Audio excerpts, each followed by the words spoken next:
자, 스가랴 9장 9절 10절. 제가 9절, 여러분들이 10절 읽으시면 되겠습니다. 도성 시온아 크게 기뻐하여라. 도성 예루살렘아 환성을 올려라. 내 왕이 내게로 오신다. 그는 공의로우신 왕, 구원을 베푸시는 왕이시다. 그는 온순하셔서 나귀 곧 나귀 새끼인 어린 나귀를 타고 오신다. 내가 에브라임에서 병거를 없애고 예루살렘에서 군마를 없애며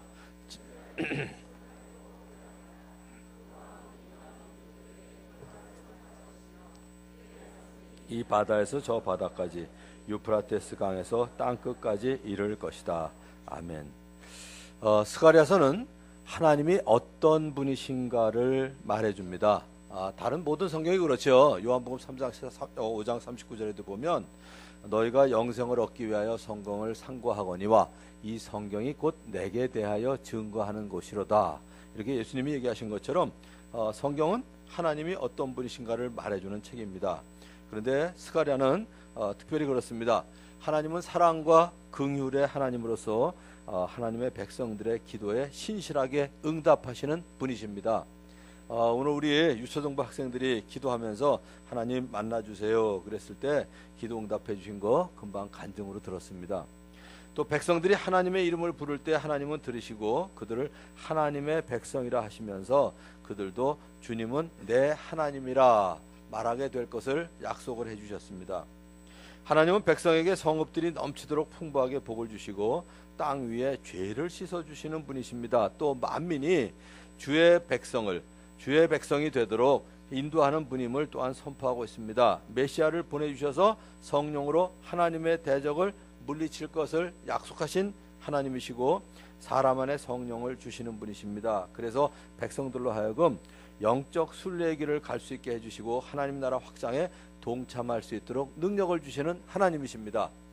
아까 우리 다훈이가 재밌는 얘기를 했죠. 아마 제가 기억하기로 초등학교 2학년인 것 같은데 철로 역정을 하면서 앞으로 어려운 일이 있겠지만 초등학교 2학년 애가 앞으로 어려운 일이 있겠지만 그 얘기도 재밌는데 그 다음 쓴 단어가 너무 재밌어요. 극복하게 해주실 줄 믿습니다 그러는데 초등학교 2학년이 보통 극복이라는 단어를 잘 안 쓰죠.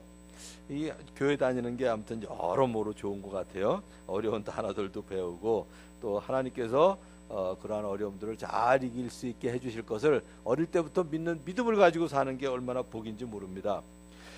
스가랴는 무엇보다도 이사야 다음으로 예수님이 오실 것을 예언한 선지자입니다. 오늘 본문은 그리스도께서 이제 나귀를 타고 예루살렘에 들어가실 것을 노래하고 있는데 그대로 성취됐습니다. 우리 한번 보죠. 여러분들 성경 갖고 계신 분들 마태복음 21장 4절 5절을 보시면 오늘 예언이 그대로 성취된 걸 볼 수 있습니다. 마태복음 21장 4절 5절입니다. 같이 한번 읽을게요. 이것은 예언자를 시켜서 하신 말씀을 이루시려는 것이었다. 5절입니다. 시온의 딸에게 말하여라. 보아라, 내 임금이 내게로 오신다. 그는 온유하시어 나귀를 타셨으니 어린 나귀 곧 멍에 매는 짐승의 새끼다. 600~700년 전에 예언한 대로 어떤 분이 나귀를 타고 가는데 그냥 큰 나귀도 아니고요, 어린 나귀를 타고 가는 거, 그게 예언된 대로 성취된다는 건 사실 엄청난 사건입니다. 그런데 그것뿐만 아니라 예수님이 선한 목자가 되시고요, 은 30냥에 팔려가시고 손에 찔리시고 친구 집에서 상처받으시고 살해된 목자로 예언이 된 것들, 이런 것들이 전부 성취가 됐거든요. 그러니까 예수님에 대한 모든 예언들이 다 성취되었고, 또 스가랴 14장에 예언한 대로 우리는 예수님께서 다시 오실 것, 즉 재림하실 것을 분명히 믿는 믿음 가운데 살고 있습니다. 오늘 본문은 우리 상식을 벗어난 것처럼 보이는 한 사건을 예언하고 있어요. 자, 상식적으로 보면 공의로우시고 구원을 베푸실 왕이 오신다면 어디에 태어나셔야 되나요? 왕은 왕궁에 태어나야 되죠. 그리고 뭘 덮고 계셔야 되나요? 비단 이불을 덮고 계셔야죠. 그리고 온 백성들에게 칭송을 받아야 되는데, 그런데 전혀 반대입니다. 공의로우시고 우리에게 구원을 베푸시는 왕이신데 궁궐에 태어나신 것이 아니고요, 비단에 쌓인 것이 아니고 많은 사람들의 칭송을 받아야 되는데도 불구하고 그렇지 않습니다. 우리에게 우리의 죄값을 치러주시기 위해서 사람으로 오신 주님은 모든 민족에게 평화를 선포하시고 그의 다스림이 이 바다에서 저 바다까지 이르도록 왕이신 하나님으로 다시 재림하실 것을 믿는 여러분 되시기를 주님의 이름으로 축원합니다. 이제 오늘 봐야 될 게 세 가지입니다. 우리 그리스도인들이 해야 될 게. 자, 여기 어르신들에게 여쭤볼게요. 어르신들, 여러분들 자녀들 집에 가시면 대개 뭘 기대하십니까? 뭘 기대하세요? 자, 오늘 아이고 김남인 목사님이 대표 기도를 하셨는데 아직 아들 딸이 시집 장가를 안 가서 질문이 안 되겠네. 자, 나중에 아들 딸이 시집 장가를 다 갔을 때 집을 방문하면 그들에게서 뭘 기대하세요? 제일 먼저 기대할 거는 아빠 엄마가 온 것을 즐거워할 걸 기대하지 않으세요? 오셨어요? 웬일이세요? 얼굴 보고 싶어서 그것 때문에 오셨어요? 이러면 이것처럼 맥 빠지는 일이 어디 있어요?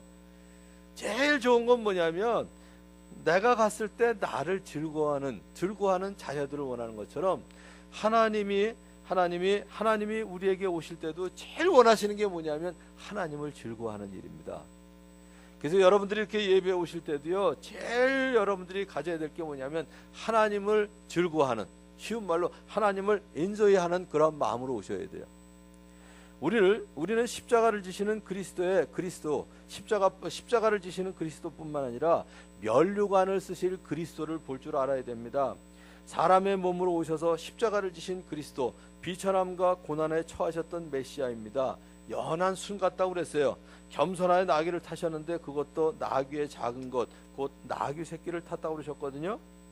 자기들을 로마의 압제에서 구원해 주실 메시아를 기다렸던 이스라엘 백성들이 실망을 했습니다. 힘없이 고통을 당하시고 끝내는 십자가에 돌아가실 예수 그리스도는 매우 거리껴지는 분이었어요. 그래서 사도 바울이 이런 얘기를 했습니다.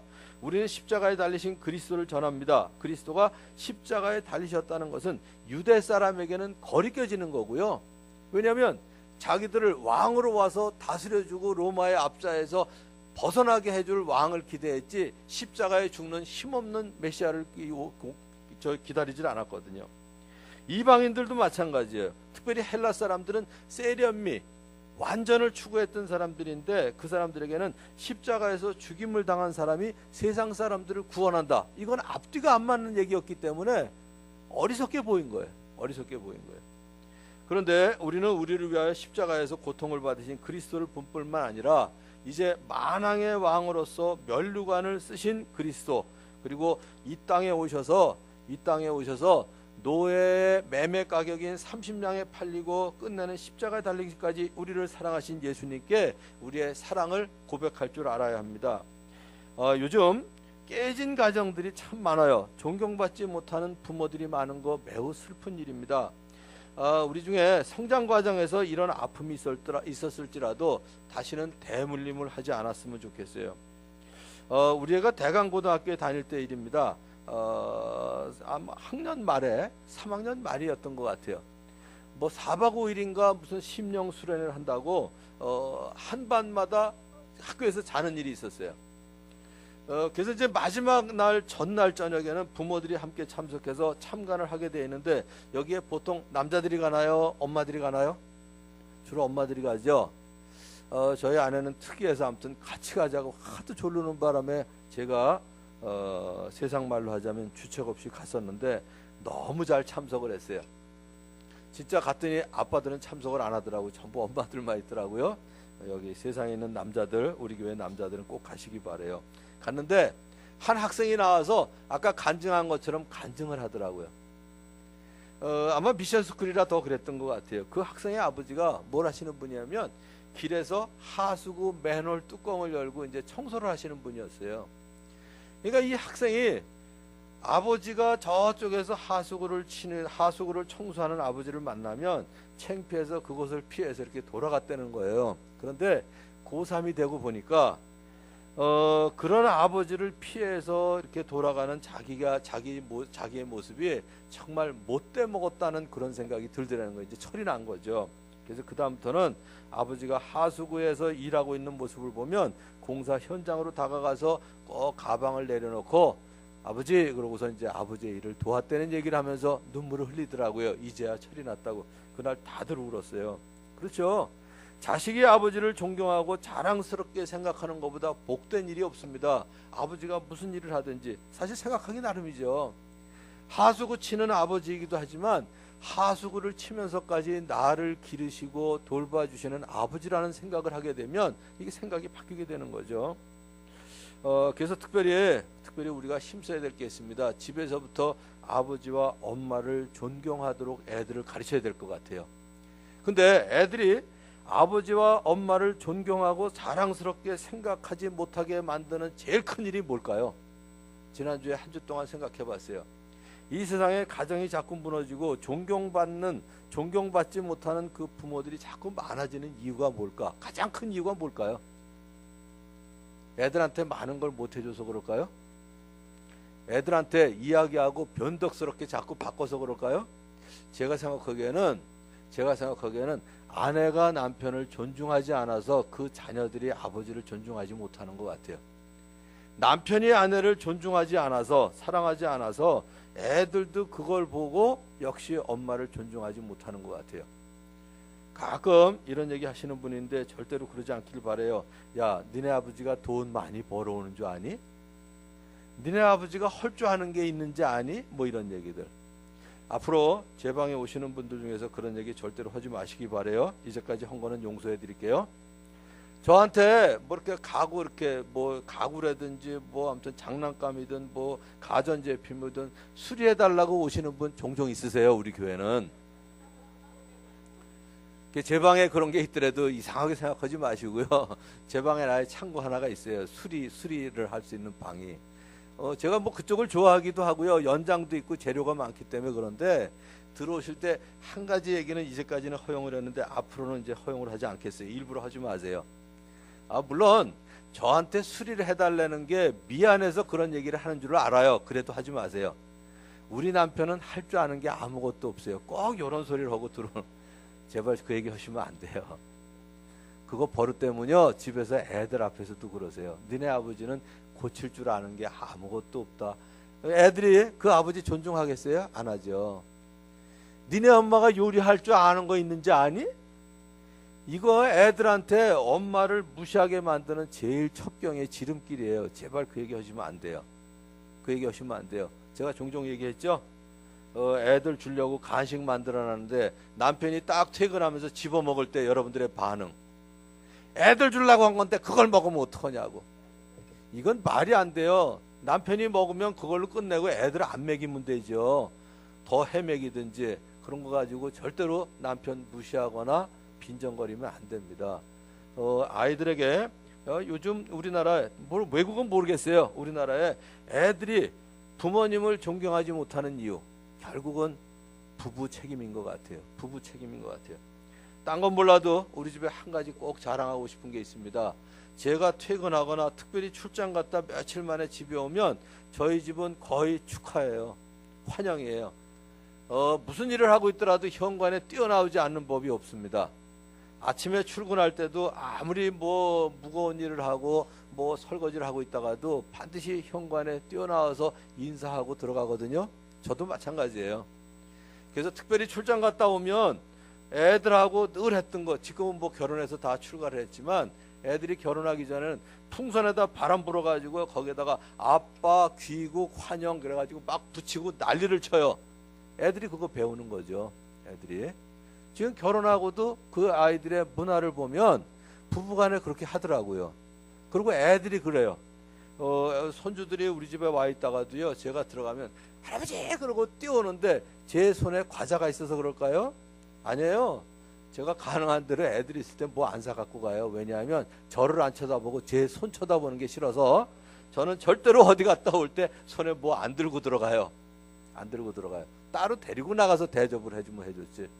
그래서 여러분들이 꼭 그런 문화를 통해서 아빠 엄마를 존중할 줄 알아야 결국은 그 감정이 전이가 돼서 하나님 존경하는 것부터 배워요. 집에서 부모 존경 못하는데 하나님을 존중하고 하나님을 예배한다? 거의 힘든 얘기입니다. 집에서 그 일이 돼야 우리 예배가 진정 하나님을 예배하는 그러한 일이 되거든요.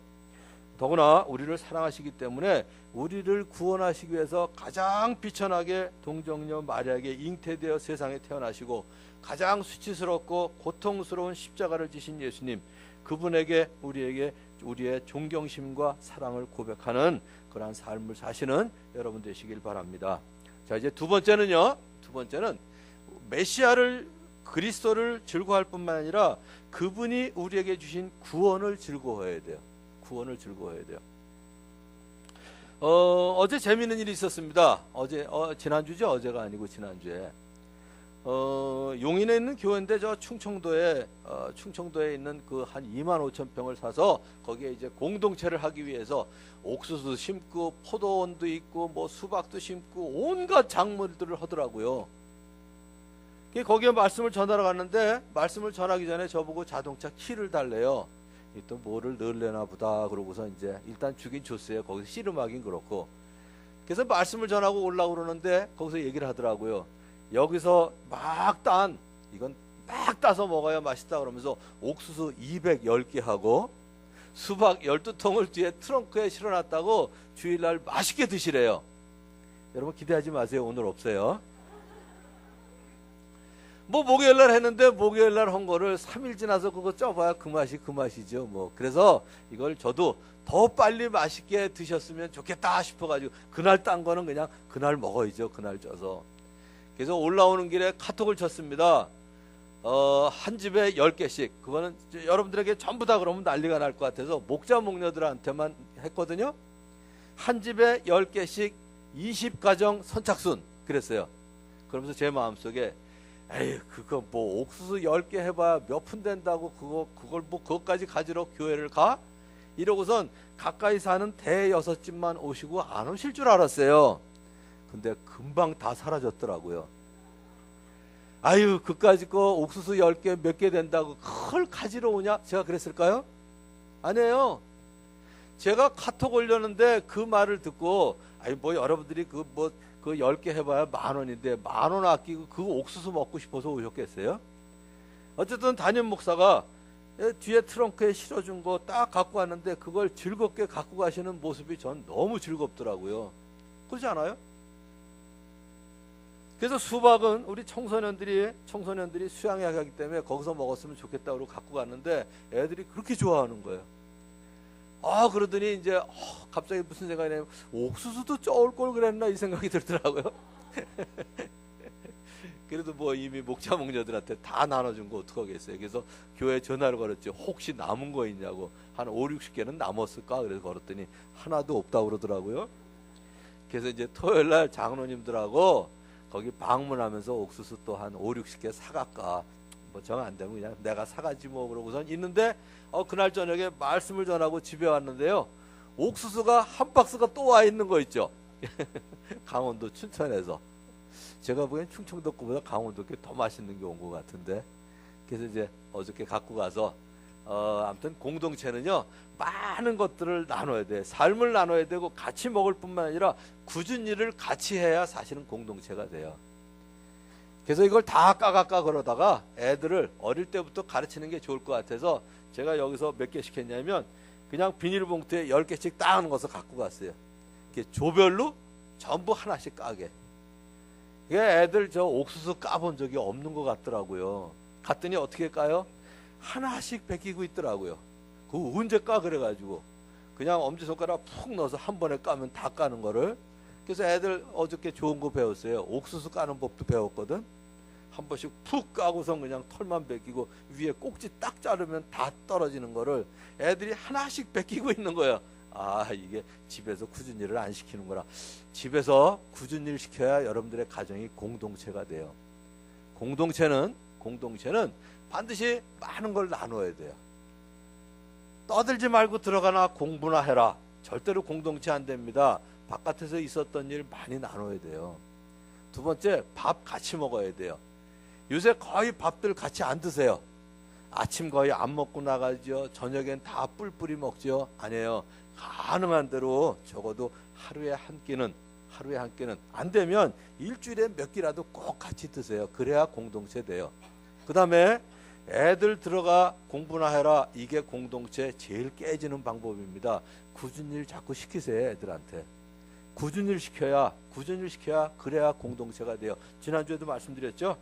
제가 고등학교 3학년 때 우리 아버님이 집수리 하셨다고요. 이걸 도서관을 가야 되나 아니면 집에서 못을 빼고 펴야 되나 그러다가 에이 공부가 인생의 다냐 그러고 그냥 집에 있었어요. 아버지 일 도우면서. 그게 공동체 되는 비결이더라고요. 여러분들이 요즘 여호수아서를 묵상하실 텐데 기브온 족속이 거짓말을 하고 오죠. 우리하고 화친을 청하자고. 물론 여호수아가 잘못했어요. 하나님께 묻지 않고 그들과 화친을 청했는데 그 다음에도 묻질 않아요. 묻질 않고 뭐 하냐면 기브온 족속을 뭐 아무튼 화친을 청한 만큼 그들을 어떻게 해야 되냐. 물 깃는 거하고 장작 패는 굳은 일을 시켜요. 그 사람들한테. 그러면서 공동체가 갑자기 무너지기 시작해요.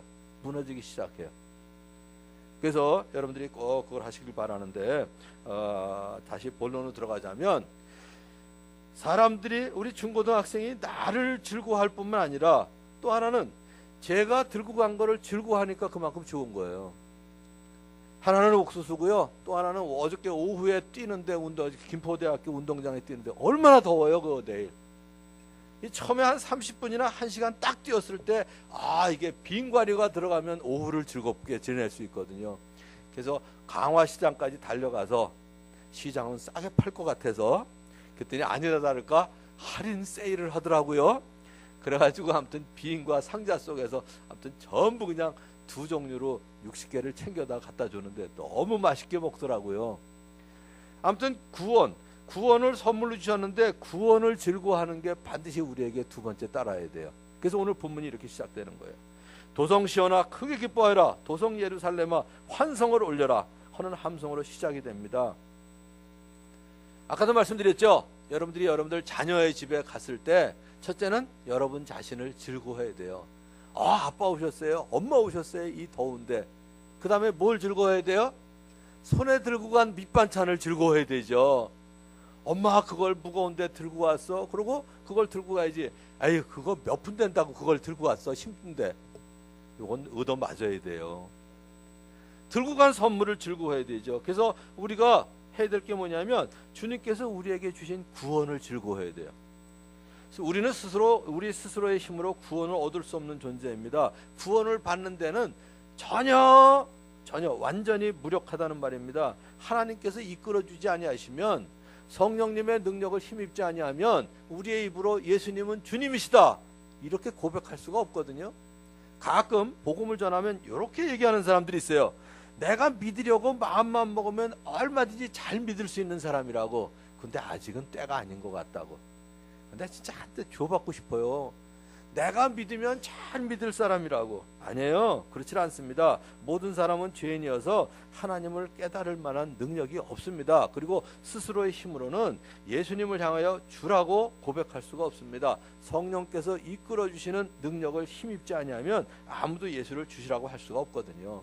더구나 지금이 은혜 받을 만한 때고요. 오늘이 구원받을 날이지 뭐 아직은 때가 아닌 것 같습니다. 쓸데없는 고집이죠. 더구나 세상의 종교들은 모두 도덕적인 삶을 요구해요. 선을 많이 쌓아서 적선을 하거나 아니면 고행을 하거나 아니면 뭐 참선을 하거나 득도를 하거나 더 나쁜 거는 뭐냐면 돈을 많이 갖다 바치면 구원받을 것처럼 가르치는 종교들이에요. 저는 한 가지 그런 착각을 했었어요. 20살 때까지 예수님을 안 믿을 때 배우면 사람이 착해지는 줄 알았어요. 제가 진화론의 영향을 받은 것 같아요. 배우면 착해지는 줄 알았어요. 학문을 많이 닦으면 그러면 사람이 선해지는 줄 알았거든요.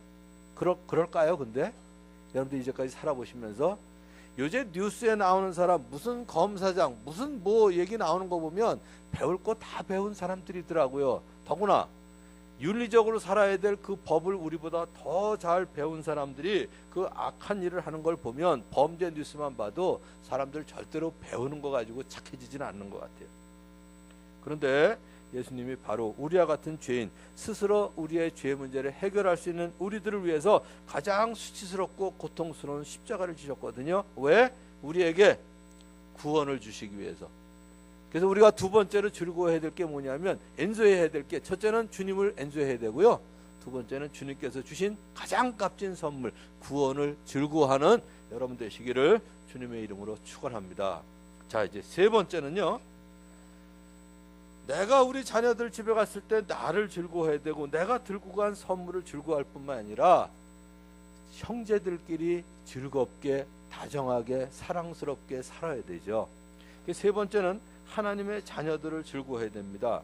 하나님의 성령으로 거듭난 사람들, 하나님의 자녀들로 이루어진 게 바로 교회예요. 예수님을 믿는 모든 사람들은 그리스도의 몸 안에서 서로 연합이 되어 있고 서로 한 몸이 되었습니다. 그리고 서로 지체가 되어 있죠. 그런데 교회 안의 성도들도 하나님의 자녀로 거듭나긴 했지만 아직은 죄로 오염된 사람들이에요. 자, 여러분들 바깥에서 사람들하고 갈등이 더 많으세요? 교회에서 갈등이 더 많으세요? 교회에서 갈등 더 많지 않으세요? 여러분들 그 데이트할 때 갈등이 더 많았어요? 결혼해서 살면서 갈등이 더 많으세요? 목자 목녀가 되기 전에 갈등이 더 많으셨어요? 목자 목녀가 된 다음에 갈등이 더 많으세요? 우리 김남윤 목사님한테 여쭤봐야 되겠네. 오늘 대표기도 하셨으니까. 목자 목녀 되기 전에 갈등이 더 많았어요? 부부간에 목자 목녀가 되고 난 다음에 더 갈등이 많았어요? 되고 나서 그 목자 목녀 못할 거네. 사탄이 꼭 요따위 소리를 하거든요. 목자 목녀 못할 거네. 목자 목녀 되고 난 다음에 왜 갈등이 더 많아졌을까? 그거 정상이에요. 그거 정상이에요. 아니, 데이트할 때는 일주일에 한두 번만 만나면 되잖아요. 만나봐야 몇 시간 못 만나요. 그러니까 보고 싶죠. 만나서 목소리만 들어도 사랑스럽죠. 근데 결혼하고 같이 살면 모든 걸 같이 해야 되는 거예요. 그러니까 갈등할 수밖에 없어요.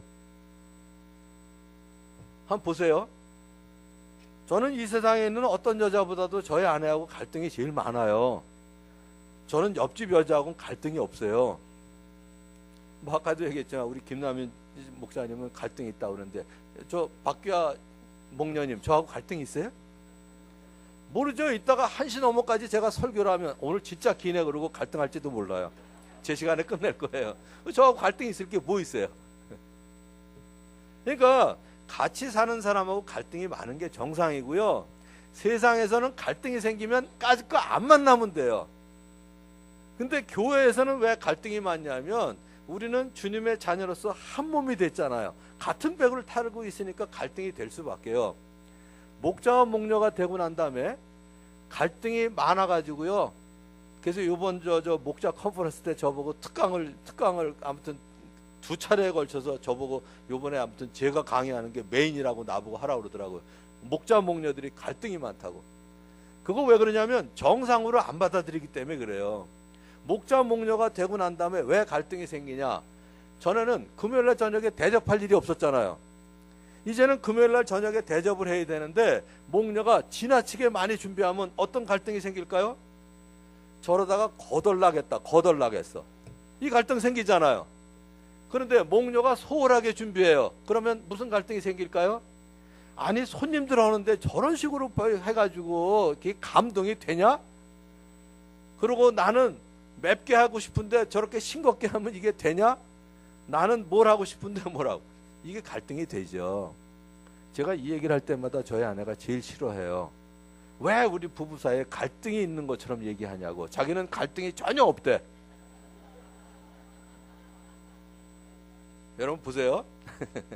부부가요, 한 사람은 갈등이 되는데 한 사람은 아무 갈등이 없으면 이 사람은 얼마나 미치는지 아세요?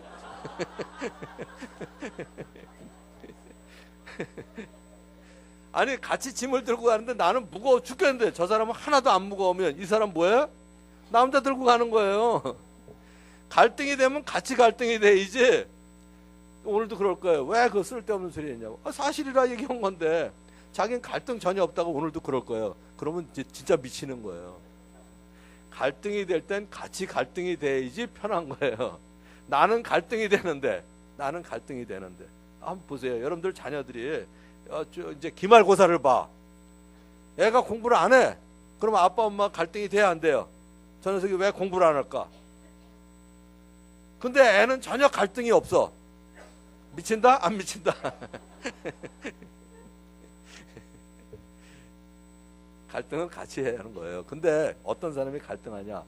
무슨 일이든지 같이 하면 갈등은 더 늘어나게 돼 있어요. 그래서 여러분들이 사탄에게 속지 마셔야 돼요. 왜 그리스도 안에서 평안에 매는 줄로 성령의 하나 되게 하신 것을 힘써 지키라고 그러는데 교회는 더 안 되냐? 더 안 되는 게 정상이에요. 딴 데는 한 몸이 아니거든요. 자, 이게 성가대도 마찬가지예요. 우리 지휘자님하고 갈등 좀 있으시죠? 그죠? 우리 교인들은 지휘자하고 갈등 있을까요? 한주혁 형제만 갈등 있으신가 봐요. 지휘자하고 끄덕끄덕 하시는. 성가대끼리는 갈등이 있을 수 있죠. 그러나 나머지 성도들하고는 찬양할 때 갈등이 전혀 없는 거예요. 무엇이든지 한 가지를 같이 할 때 갈등이 생길 수밖에 없습니다. 갈등이. 자, 그래서 여러분들이 2인 삼각이라는 걸 해보셨죠? 체육대회 때. 두 사람이, 한 사람의 오른발하고 저 사람의 왼발하고 둘이 같이 묶고 뛰잖아요. 얼마나 갈등이 많아요. 이게 박자를 못 맞춰서. 둘이 각자 팀은 얼마나 좋은데. 그러니까 같이 같은 방향을 위해서 같은 마음으로 뛰려면 거기 갈등이 있을 수밖에 없는 거예요. 그거는. 그런데 우리가 그것을 통해서 더 주님을 기쁘시게 하기도 하고요. 그런 갈등을 통해서 우리를 다듬으시기 위해서 그런 걸 허용하시는 거거든요. 그래서 우리가 해야 될 게 뭐냐면 교회 안의 성도들은 하나님의 자녀로 거듭난 사람들이지만 그러나 한 가지 전제해야 될 건 뭐냐면 여전히 죄로 말미암아 오염된 사람들이다 이거예요. 근데 교인들만 그런 게 아니라 나도 죄로 말미암아 오염된 사람이라 그러므로 성도라 할지라도 사람들이 모인 곳에는 반드시 갈등과 문제가 있습니다. 그래도 갈등이 돼도 남편은 귀한 거예요.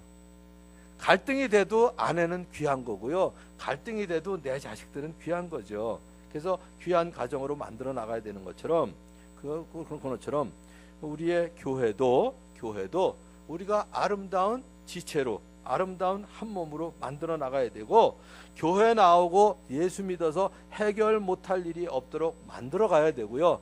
교회에 나오면 도피성이 되도록 만들어 가야 됩니다. 이 어려운 세상에서 우리가 살아갈 때 환난과 시험에서 보호를 받으려면 도피성이 되는 주의 전으로 교회로 나와야 된다 하는 생각이 들도록 만들어 나가는 거죠. 교회는 하늘나라의 그림자이기 때문에 그렇고요. 교회는 안식하는 곳이기 때문에 그렇습니다. 그리고 교회 와서 그리스도의 신부인 성도들이 깨끗한 몸과 마음으로 거룩한 단장을 하도록 준비하는 곳이 바로 교회입니다. 여러분들이 일주일 동안 엉망으로 살고 오시면 주일날 와서 그냥 편안하시면 안 돼요. 일주일 동안 엉망으로 산 거에 대해서 양심의 가책을 받아야 정상이에요. 그래야 몸과 마음이 정결하게 되는 거죠. 일주일 동안 어떻게 살았든 주일날 왔더니 너무 좋다 시원하기까지 하고 이러면 안 되죠. 일주일 동안 엉망으로 살았을 때는 와서 말씀 들으면서 찔림도 받고 그러지 말아야 되겠다 그거 잘못했네 이런 생각이 들어야 정상인 게 왜 그러냐면 그리스도의 신부로서 우리는 정결해져야 되거든요. 거룩해져야 되고요. 그래서 우리가 주님을 믿는 우리가 해야 될 것 세 가지는 꼭 염두에 두세요. 첫째, 주님을 즐거워해야 된다. 인조해야 돼요.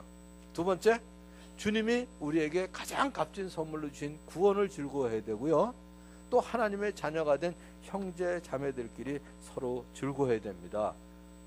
그래서 여러분들이 무덥지만 옆에 있는 사람들 보시면 그렇게 축복하셔야 돼요. 당신 정말 복받은 사람입니다. 이렇게 축복을 하셔야 되거든요. 자, 옆에 분하고 정말 복받으신 분이시네요. 그리고 인사 한번 나누셨으면 좋겠어요. 우리 얼굴을 그렇게 굳히고 하시면 안 되죠.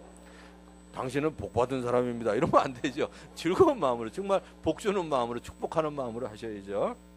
자, 그래서 우리는 하나님을 한 아버지로 모시고 있는 한 형제 자매이기 때문에 우리 하나님을 우리 아버지를 즐거워할 뿐만 아니라 우리 아버지가 주신 가장 값진 선물 구원을 즐거워하고요. 적어도 이것만 생각하면 우리 입에서 감사와 찬양과 기도가 나와야 정상이에요. 그리고 한 아버지를 모시고 있는 형제 자매들끼리 서로 축복하고 즐거워하고 참 서로 칭찬하고 사랑하는 교회다운 교회를 이루어 가시는 여러분 되시기를 주님의 이름으로 축원합니다. 자, 기도하겠습니다. 오늘도 세 가지 위해서 기도할 텐데요.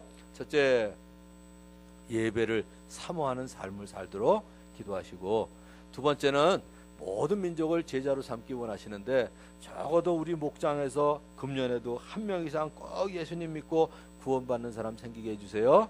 그리고 세 번째는 내가 정말 주님을 즐거워하고 주님이 주신 구원을 즐거워하고 또 같은 주로 섬기는 형제자매들을 즐거워하고 있는지 마음속에 생각하시면서 하나님께서 주시는 기도 제목 가지고 이 세 가지 가지고 우리 통성으로 1분 동안 기도하고요. 제가 마지막으로 기도하도록 하겠습니다.